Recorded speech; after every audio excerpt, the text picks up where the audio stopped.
just waiting on the number going up on the screen that tells us how many people are actually on right away. I sense it might be a busy one, guys, because as I say, there's a lot for people to get off their chest, both us and texting people or messaging people as well. So initial thoughts, Tony, how are you feeling at the moment? Initial thoughts still haven't changed from Saturday. If you were on a Saturday evening briefing, there's been some difficult ones, but that was by far the hardest. It's just, you just see it sliding away, don't you? That's the feeling. But I comfort myself with the fact that there's 12 games to go and it can be arrested and Celtic can win the title. They're not out of it yet. I have to comfort myself with that. Do I hold much confidence and faith in the manager and players being able to do that? I'm not so sure, but you have to cling to that, and the fact that there's only 2 points in it and Celtic can somehow drag themselves back into this title race and it can be salvaged. I mean, points wise, it's certainly still there to be won. I mean, it's still in our what's the phrase, in our hands, or destiny. Destiny's still in our hands. Yeah. But I think it's the feeling we've got as supporters. It's just got that feeling, as you say, of things kind of sliding away, and it's had that feeling for a while. But I think when you actually go behind in the title race, things it kind of actually hits you hard when you go behind, especially when we've not been behind them. I think since before the 3-0 derby in February 2022. Certainly after a match week, we've not been like that. Ryan? Where do you start, honestly? The performances, it was just another poor performance to go with a number of poor performances this season. Seems as if Celtic have had more of those performances than those outstanding ones that we had, certainly last season. But as much as they've got it in their hands and it's mathematically not finished, do you have any hope that Celtic can magically turn it around and start playing expansive, exciting football, the likes that they've not done for a lot of this season? There has to be a complete reset in order for that to be the case.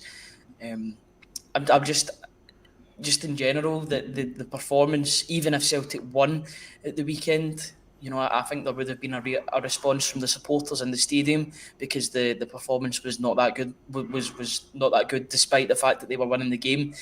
But that late equaliser from David Watson just compounded it. I don't know about you. Is that the only bit of football that I have watched is that goal again, or pieces of that play again, and from start to finish, it's very much like the Aberdeen goal, in which it's like it's just a disaster, a comedy of errors, disaster after disaster, one position, then the other position, then the other position, compounded by the fact that Bernabei gets outmuscled by David Watson in the opposition box. So as much as it isn't mathematically over, and I'm not pressing the panic button, it's not looking great at this moment in time, is what I would say. Just the trajectory is downwards at this point.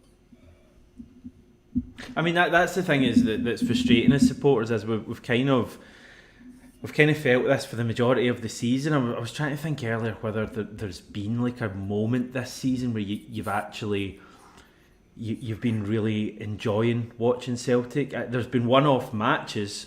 I mean, like the victory at Tynecastle, I remember being quite impressed that day, and obviously the derby wins. But you know what I mean, like a period where you've been like, I can't wait to see Celtic. They're really starting to kick on here, match to match, and I don't think we've put 3 performances together in a row at any point this season, and that for me is you're only going to get away with it for so long, and we're just not getting away with it anymore. I mean, you look at the 4 league games we've had since we came back from the winter break, and they've all been in the balance. We could have not won any of them, if we're honest, guys. I mean, Ross County passed up, chances at the end. We know about the Hibs game, and we didn't win the other 2 league matches, so it could be an even worse situation. And I don't know about you guys, but I'm looking at these next, I think, 7 fixtures before the split, and if you're asking me whether that gap's going to, close, or we're going to go ahead, or it's going to be extended, by then before the split, I'd certainly be saying that it's going to be extended, because we've got to go to Tynecastle. This Celtic team isn't winning at Tynecastle. We've got to go to Fir Park, a ground where Rodgers has won 2 out of 5 as Celtic manager. Both of them stoppage time winners.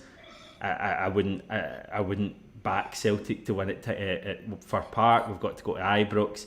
Even Livingston becomes a really tough game. Even the home games, guys, there's no gimmies at the moment. So I'm not writing the team off completely, but it's up to them to surprise me, because I'm fed up saying like, oh, this is the moment where they kick on. Whatever happens, if we beat Motherwell 10-0 on Sunday, do not allow me to come back and go, they've turned the corner, because I just don't think it's going to happen this season. I really don't think this team is. There's too much wrong at the club. Everything is wrong at the club. Yeah, you have no faith in them. You don't even have blind faith in them anymore, do you? Let's be honest. And Celtic could conceivably be going to Fir Park next week 5 points behind. That's pressure. Going to have to win, right? And you just don't see this Celtic team responding to that pressure. If that is the case, that scenario plays out, that Rangers win on a Saturday, Celtic play on a Sunday to close it back to 2. Would you have confidence in Celtic doing that? You've just pointed out they're going to a place where Brendan Rodgers won 2 out of 5, 2 last-minute winners needed. Tom Rodgick and Matt O'Reilly, I believe, those games, yeah.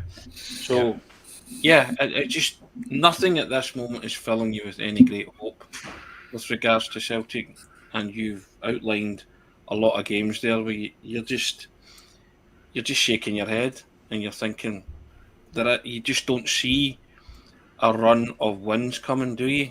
And also, like you said, if anything, the worst thing you can see is that gap extending at the top of the table, isn't it?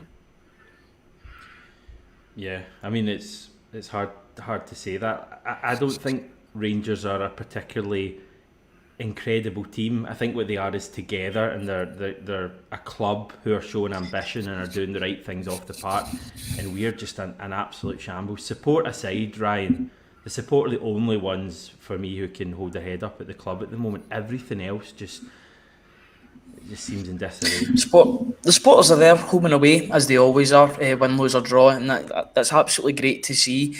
But like you were saying, Rangers are competent at this point in time with their league form. They're winning games, and Celtic aren't trusted to be winning league games. Every game that you're going into, you're thinking, Celtic might need to be a couple of goals up here to feel safe in a game.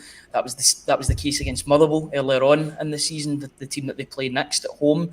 It was like that away. I know they got a last-minute winner from Matt O'Reilly. Seems like a long time ago since that was the case, since Matt O'Reilly was firing on all cylinders for Celtic, or any cylinders whatsoever. Even at 1-0, there's always that sort of jeopardy that Celtic could throw a game away. And there was that worry when 5 minutes were added at the end of the game. The panic station set in, because you were like, if Celtic concede a goal, they're not going to come back here. The mentality is all over the shot, and that if they lose a goal, I just don't think they've got the fight that they did earlier on in the season, like they did against Motherwell. They got that. Blair Spittle scored the late equaliser, and then they went on and scored the winner through Matt O'Reilly. I just don't think that same hunger and desire is there for whatever reason. You can see that in some individual passages of play as well. There's no hunger to get back on the ball. Yang gives away the ball in one moment and then fails to go and get it. These were prerequisites under Ange Postecoglou. If you lost the ball, you instantly went and got it back. So is that on the manager? Is that a change in philosophy? Is that a change in, is it a varying degree of effort on and off the ball scenarios? I just don't.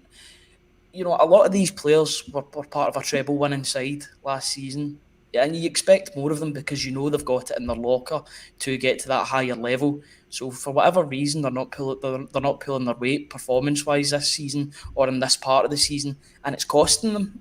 At the moment, you'll have people saying, "Oh, be positive, look in the positives." I just don't see any at the moment to be positive about.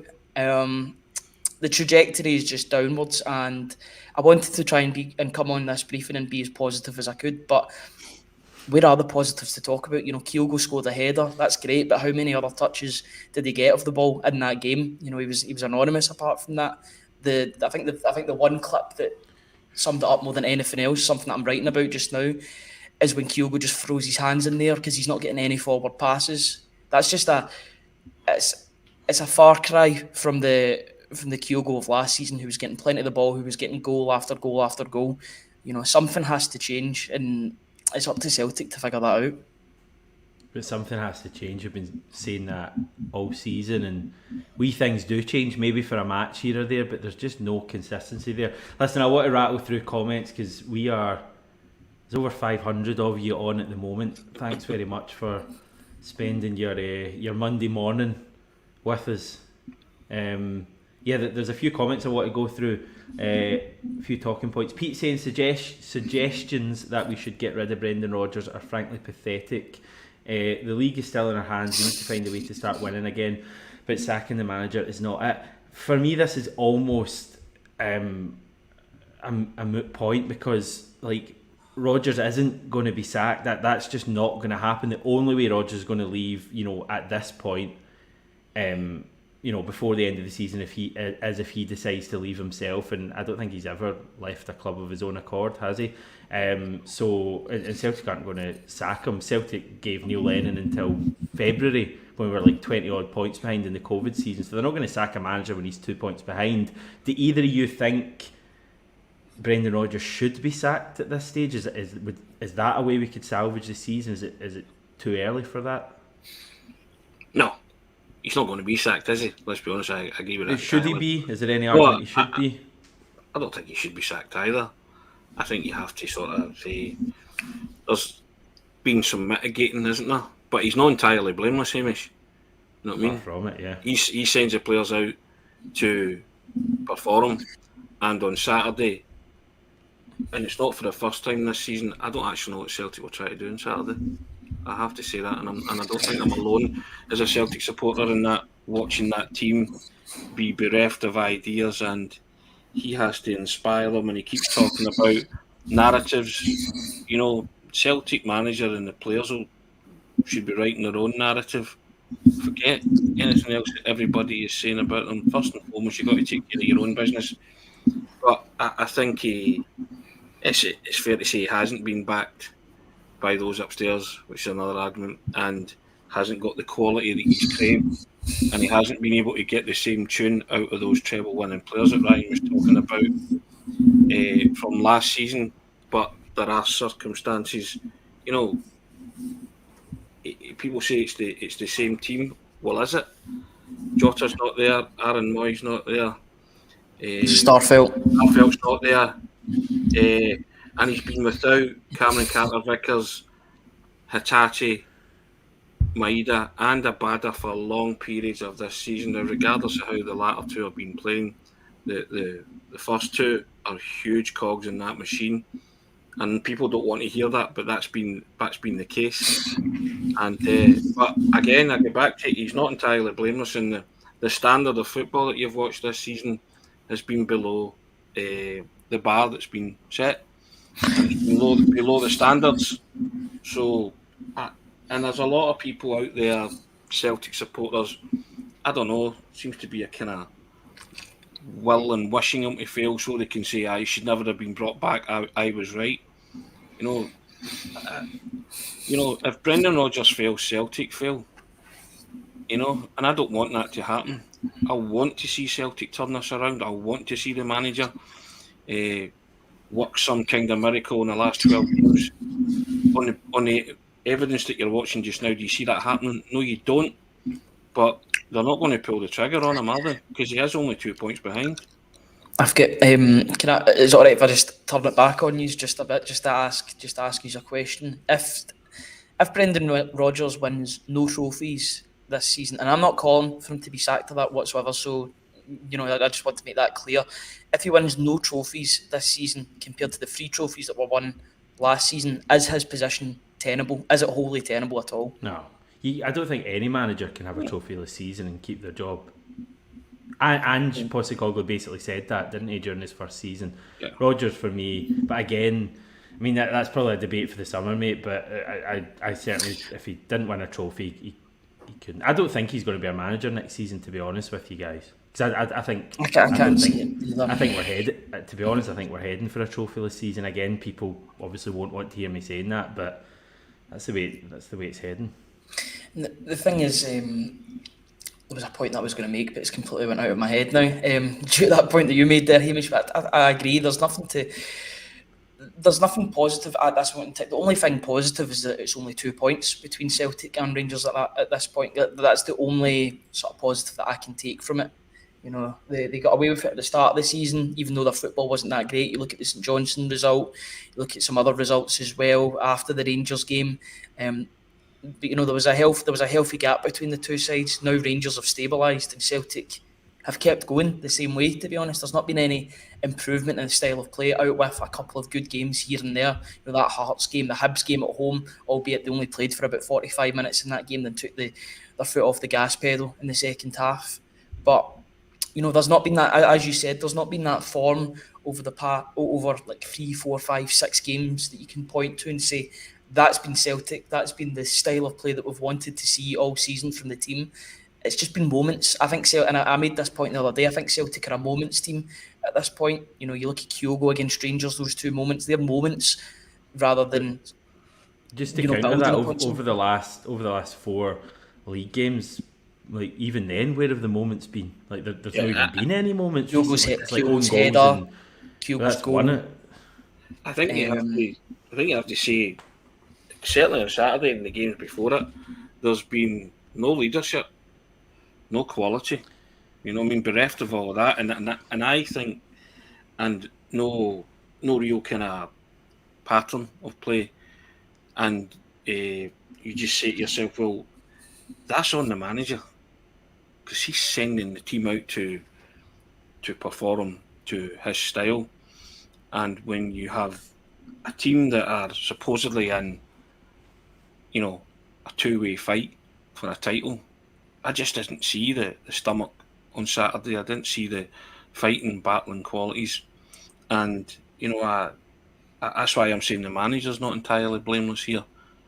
But you know, you turn around and you say to yourself, well, he's paid big money to be a success at Celtic. A trophyless season, that speaks for itself, doesn't it? He couldn't survive that, surely. Yeah. But you know, he has time to turn this around, but I don't think anybody's getting any. Yeah, he's running out of it, and I don't think anybody in the Celtic support has any optimism or faith in the manager doing that. But what is Bullet and the manager going to achieve now? You know, he has to get to the end of the season. There are 12 games to go, and you write Brendan Rodgers off at your peril, don't you? Yeah, that's the bottom line. But you know, so you try to cling on to any kind of positive that you can, but they're few and far between. It's just not going to happen. Rodgers, you know, is not going to be sacked.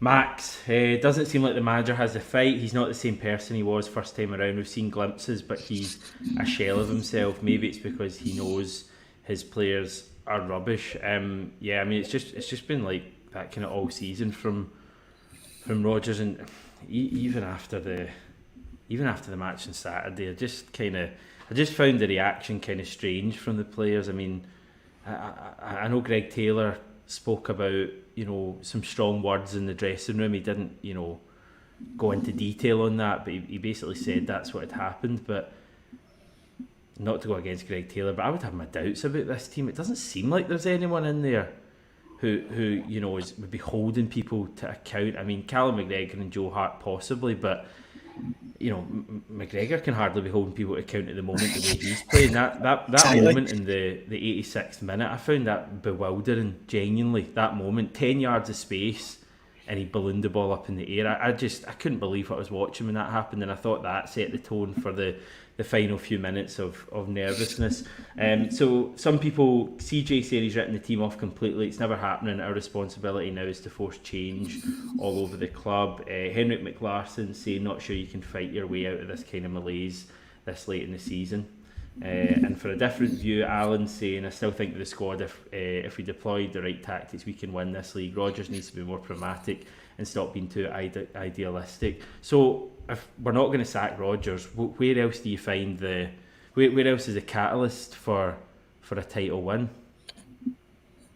Wait until Cameron Carter-Vickers and Rio Atati get fit and back in the team. Then, the way it's going. I know. I'm just trying to look for any sort of light at the end of the tunnel, but there needs to be a complete change in the way that the team play. There's already been a formational change, and yes, that had some sort of effect, but out with a couple of flicks from Ida to Kyogo or to some of his midfielders or the wingers, did it really change that much? They only scored one goal off of it. You'd expect Celtic to score goals, especially at home against Kilmarnock.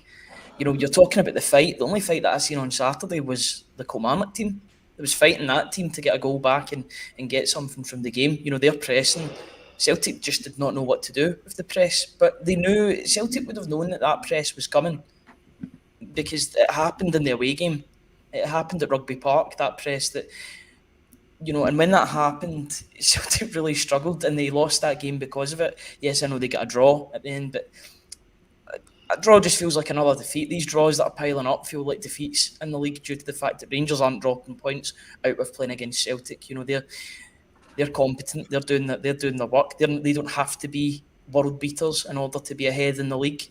They're just winning games. They're doing what they should do, and Celtic aren't doing the bare minimum, which is win games at home convincingly. We were talking about how we needed to see a response from Celtic. We needed to see goals. A win was the bare minimum, and they couldn't even do that. So, that the looking for positivity is all well and good, but where is it basically? I think you have to say that Celtic this season, you guys will say it, we've waited for Hamish the turn the corner moment, but we've certainly played. They've lost their identity totally this season. There's been no identity at Celtic this season. There's been no pattern, no style where you've thought, you know what, they're on top of this. They briefly threatened it over the festive period with those 4 games. You thought there was a nub of something coming together. Aberdeen 6-0. First half against Atletico Madrid in the Champions League. The game against Lazio in the Champions League. You thought, something. Yeah. But they've not ran with that identity in the next game that's came in the following game, and it's been back to the same struggling Celtic. And Rodgers has said, that St Johnstone game, to read the riot act to them. Second half they had to salvage it. Second half against Kilmarnock they capitulated. Rugby Park, the first League Cup game of the season at Rugby Park, they were dreadful. They should have won against St Johnstone in a 0-0 game, didn't. Conceded a last minute equaliser against Motherwell. Battered by Hearts, the 2-0 game. Kilmarnock getting a well-deserved point on Saturday. So you point to it. There's been no identity all season, has there? Really? Where you turn around and you think that's and compared to the previous 2 seasons where you had an identity stamped all over your team, everybody knew their job, knew what they were doing. And again, I'll go back to that and say that falls on the manager then, but he is going to have to somehow establish some kind of identity, and these players are going to have to establish some kind of identity in the 12 games that are left. But you just don't see it. You just don't see where it's coming from, how it's going to be all of a sudden magicked up. And I think that's why all the South supporters are despondent, basically, disillusioned. So it's a coaching / management issue, or that's one of the issues. But there is another another obvious issue. 4 or 5 issues. There's lots of issues. The other issue is that the players clearly. Players clearly aren't good enough. Like, you look at the players we finished on the pitch. I heard someone saying the team we finished with on the pitch on Saturday wouldn't finish second in a full season in the Scottish Premiership, and I laughed at first. And then see if you actually look at it, my word, those players that finished in that pitch, how they are still, all due respect, how they're still playing for Celtic in a crucial title race matches. I know we've got injuries, I get all that, but squad management and the stockpiling of average players, and like, I'm sorry, but like Kuhn, he's only played a couple of matches, but he already looks like another one of them. Like he just already does. It's just wow. Yeah. At least Mikey Johnson could beat a man. You know, that was one thing, but he's away on loan to West Brom. I just don't see it with Kuhn at this point in time. And it looks far too lightweight. And I'm not seeing it with Palmer at this moment in time as well. And I know you like him, Ryan. Palmer just, abysmal. Honestly, abysmal. There's not a single good winger Palmer. at the club at the moment. Doesn't look like he's bothered. Aye, these are impact players. These are guys that are supposed to score you goals and assists. You've just said you don't look capable of beating a man. They even look capable of doing, the basics. And I hate to, but Hamish, so can you blame the manager for that? That's an upstairs problem then, being, because the manager has banged on about bringing in quality for the moment he walked in the door the second time, and he's been handed substandard players, so that's another issue entirely, isn't it? And then he's also told these substandard players at times during the season they're not good enough, and then having to get a tune out of them. That's a very difficult thing to do, because he's banged on about saying that they didn't get the quality in. It's not a ringing endorsement of the players that he has, but it's the same manager that said at the AGM there's not a player that comes in that I don't have the final say on. Yeah. So the truth lies somewhere. Yeah, I mean, the messages are, again, it strikes you as being haphazard, doesn't it? There is no joined up thinking either at the top, down, and the way the team's been set up. Because guys look bereft out there, lost, don't know their instructions. And you're just watching that and thinking, you knew Kilmarnock were going to score on Saturday, didn't you?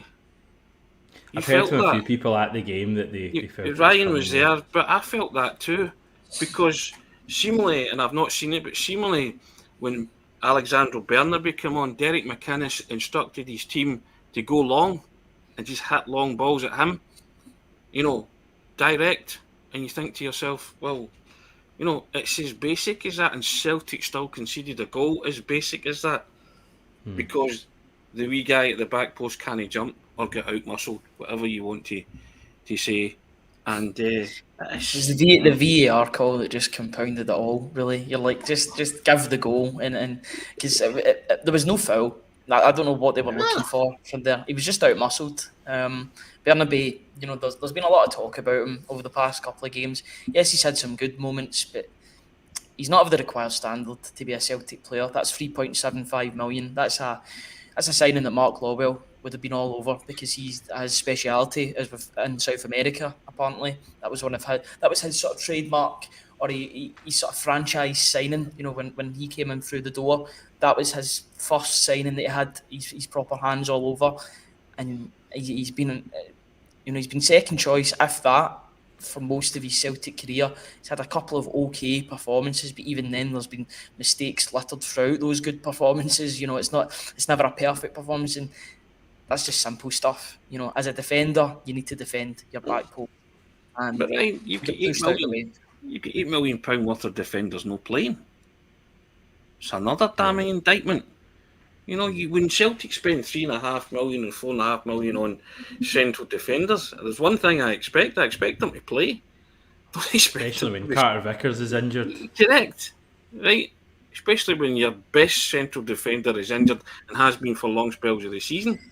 Now, the player they played the most for was Greg Taylor in that back four. So who sanctions that?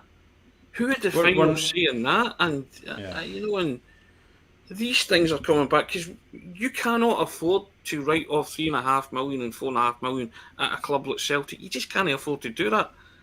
$3.75 million for Bernabe as well.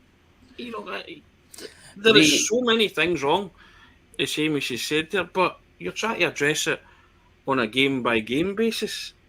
That's what we try and do, and try and be professional and your outlook in it as well. But it's hard to be positive at this moment in time about anything about Celtic, anything at all. The way they're playing at the moment, they're writing off 60 million. Well, correct, right. So that's another issue, right? Another issue that's wrong. They've saved the money, so when we don't win the league, the money's there, so we can then try and win the league back, because that makes business sense, doesn't it? Yeah. And And then you say to yourself, how much are you going to get for Matt O'Reilly now? You ain't going to get as much as you were going to get from, pre-January. He was the shining light in this team for most of the season. Yeah. And now that light's burnt out completely, and he's a shell of the player that he was ever since that rumour came about. I don't know if that's affected him. I don't want to really go down that route, but looking at his performances after that, not the rumour, there was a bid from Atletico Madrid for the player. Ever since then, the standard just hasn't been there from Matt O'Reilly, and when he was a main contributor of goals and assists for Celtic, and he isn't doing that anymore. What is he doing in the team? And yes, his numbers are good defensively. I was looking at them yesterday. He still is trying to motor through and make things happen on the defensive end. But there's no goals and there's no assists, and he's really struggling out there at the moment. I think he probably needs taking out the firing line, to be honest. And all you have to cling to is the fact that you're only 2 points behind with 12 to go. You look at that and it's mathematically possible and it's salvageable, but you don't see how or why or who's going. I remember saying that in the COVID season, throughout the COVID season. I remember saying, we're only 5-6 behind. But I always thought the COVID season was a lost cause from the moment Celtic lost to Ferencváros in the Champions League. It was earlier on, definitely. And then Rangers started racking up, and then it was always this, but we've got 3 games in hand, but the points difference was like 15 or 16, and you're thinking, well, that equates to 9 points. There's no guarantee you're going to win them. You'll still be X amount behind. And we were never in contention the COVID season at all. But yeah, that's the only thing you can cling to. That's the light that doesn't go out, the fact that your title hopes have not been totally extinguished. And if by some minor miracle they can string it together, then goodness knows. And the irony is, this is a Celtic team that have beat Rangers twice this season. The irony of all ironies. My mind tells me that we're due a defeat. In my mind, that's what we're. The law of averages. And if we do lose at Ibrox, it's like then you're kissing goodbye to 60 million, of course. And so how many, as you said earlier, Hamish, and I mentioned earlier this in the pod as well, that clear the air talks. How many clear the air talks and stern words can you have as a team, as a manager? If you're doing that every other week or every other month, then something's wrong, isn't it? Something is sadly wrong. And it doesn't seem like they're fixing the major issue either. It feels like it's almost like, we'll put a wee sticking plaster over things for a couple of matches, but then the big issue will come back, and we saw that on Saturday. I genuinely don't see much hope for the rest of the season, but as we say, football moves on, and we'll see what the team have got to offer on. Is it Saturday or Sunday? Sunday. Yes, Motherwell. Sunday. So we'll Sunday, so Rangers play first. Yeah. Pressure on that one then. Oh, it's good being a Celtic fan, lads, eh? At least Happy we Monday. are all Celtic fans. You still take this over anything else, wouldn't you? Even on disappointing days like today. Win, lose or draw, isn't it? That's what the song says. And a famous man once said, being a Celtic supporter isn't always easy, but it's always worthwhile, isn't it? So, yeah, sometimes you question that. These are the times when you question it. But yeah, you wouldn't support anybody else. It is what it is. It's If there's one positive to take from it, it's the amount of people that are watching just now. 965 people watching, so we really do appreciate that, guys. Thank you for joining us, basically. And over 200 of them are Celtic fans as well, eh? Listen, no matter who they support, they're still tuning in. Listen, you're going to have to suck that up. It's just like, and take your dumps, regardless of who supports or whatever comes your way. It's coming. So, you just take it. We've had some good times as Celtic supporters in the past, all of us included. So, you're hoping there's more good times come May, but you feel the worst on that at this moment in time. Yeah, we do. Right, I think we'll head off. Before we do that, this video is sponsored by MPH Group and Navien. MPH are Scotland's award-winning family run all trades specialists. They cover mainland Scotland and they have a Navien Boiler promotion for you. You get a free Navien Internet Controller with that, flexible finance options, and much more, so you can make the smart move and sign up with them. Back tomorrow then, guys, to chat some more. Maybe the conversation will have moved on a little bit at that stage. I hope you enjoy the rest of your Monday. Same goes to you watching live and after the event. Thanks for tuning in, and yeah, we'll chat to you this time tomorrow.